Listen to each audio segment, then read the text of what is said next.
ನಮಸ್ಕಾರ ವೀಕ್ಷಕರೇ, ವಾರ್ತಾ ಭಾರತಿ ಟಾಪ್ 20 ನ್ಯೂಸ್ಗೆ ಸ್ವಾಗತ. ಇವತ್ತಿನ ಪ್ರಮುಖ ಸುದ್ದಿಗಳ ಹೈಲೈಟ್ಸ್ ನಿಮಗಾಗಿ ಇಲ್ಲಿವೆ. ಭಾರತದ ತೈಲ ಮತ್ತು ಅನಿಲ ಅವಶ್ಯಕತೆ ಖಚಿತಪಡಿಸಿಕೊಳ್ಳುವುದಾಗಿ ಪ್ರಧಾನಿ ಮೋದಿ ಭರವಸೆ. ಹಾರ್ಮುಜ್ ಜಲಸಂಧಿ ದಾಟಿ ಭಾರತದತ್ತ ಹೊರಟ ಎಲ್ಪಿಜಿ ಹೊತ್ತ 2 ವಾಣಿಜ್ಯ ಹಡಗುಗಳು. ಮತ್ತಷ್ಟು ಭೀಕರ ಸ್ವರೂಪ ಪಡೆದ ಮಧ್ಯಪ್ರಾಚ್ಯದ ಸಂಘರ್ಷ. ಮತ್ತೊಂದು USF-15 ಹೊಡೆದುರುಳಿಸಿರುವುದಾಗಿ ಇರಾನ್ ಪ್ರತಿಪಾದನೆ. ಆಗಸದಿಂದ ಕೆಳಗೆ ಬೀಳ್ತಿರುವ F-15 ಯುದ್ಧ ವಿಮಾನದ ವಿಡಿಯೋ ವೈರಲ್. ಪ್ರಧಾನಿ ನರೇಂದ್ರ ಮೋದಿ ಅಧ್ಯಕ್ಷತೆಯಲ್ಲಿ ಕೇಂದ್ರ ಸಚಿವ ಸಂಪುಟ ಸಮಿತಿ ತುರ್ತು ಸಭೆ. ಆಹಾರ ಭದ್ರತೆ, ರೈತರಿಗೆ ರಸಗೊಬ್ಬರದ ಲಭ್ಯತೆ ಮೇಲೆ ನಿಗಾ, ಪರ್ಯಾಯ ಮೂಲಗಳ ಬಗ್ಗೆ ಕೇಂದ್ರದ ಚಿಂತನೆ. ರಾಸಾಯನಿಕ, ಪೆಟ್ರೋಕೆಮಿಕಲ್, ಔಷಧ, ಕೈಗಾರಿಕಾ ವಲಯದ ಆಮದು ವೈವಿಧ್ಯಗೊಳಿಸೋಕೆ ಸಲಹೆ.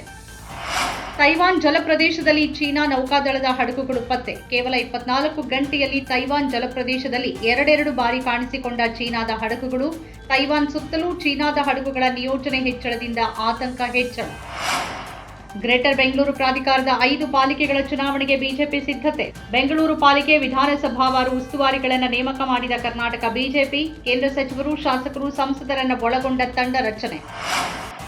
ಮಧ್ಯಪ್ರಾಚ್ಯ ಸಂಘರ್ಷದ ಕುರಿತು ಸುದೀರ್ಘವಾಗಿ ಮಾತಾಡಿದ ಪ್ರಧಾನಿ ಮೋದಿ. ಭಾರತಕ್ಕೆ ಏನೂ ಆಗಲ್ಲ, ಇಂತಹ ಅದೆಷ್ಟು ಬಿಕ್ಕಟ್ಟುಗಳನ್ನು ಎದುರಿಸಿದ್ದೇವೆ. ಲೋಕಸಭೆಯಲ್ಲಿ ಪ್ರಧಾನಿ ನರೇಂದ್ರ ಮೋದಿ ಭಾಷಣ.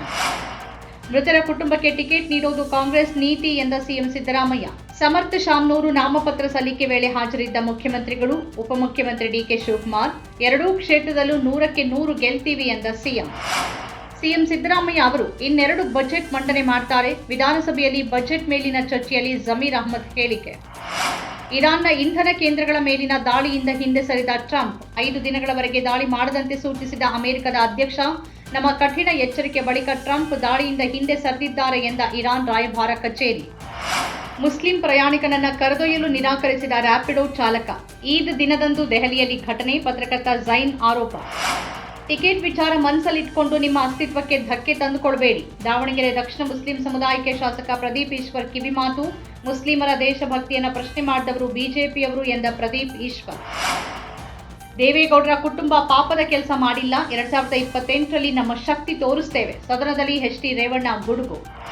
ಕೆನಡಾದಿಂದ ನ್ಯೂಯಾರ್ಕ್ಗೆ ಬರ್ತಾ ಇದ್ದ ಏರ್ ಕೆನಡಾ ಎಕ್ಸ್ಪ್ರೆಸ್ ವಿಮಾನ ಅಪಘಾತ. ಪೈಲಟ್ ಹಾಗೂ ಕೋ ಪೈಲಟ್ ಸಾವು.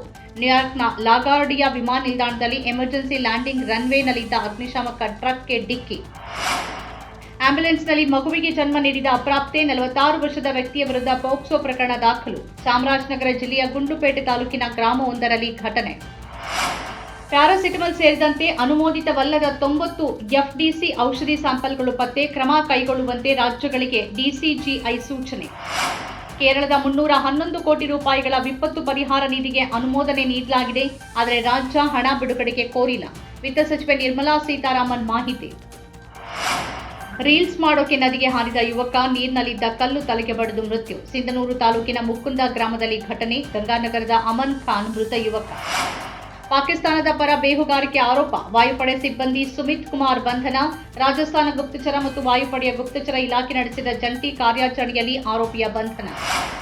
ಇರಾನ್ ಯುದ್ಧ. ಅಮೆರಿಕ ಅಧ್ಯಕ್ಷ ಡೊನಾಲ್ಡ್ ಟ್ರಂಪ್ ಕದನ ವಿರಾಮ ಘೋಷಣೆ ಬೆನ್ನಲ್ಲೇ ಕಚ್ಚಾ ತೈಲ ಬೆಲೆ ಭಾರೀ ಇಳಿಕೆ.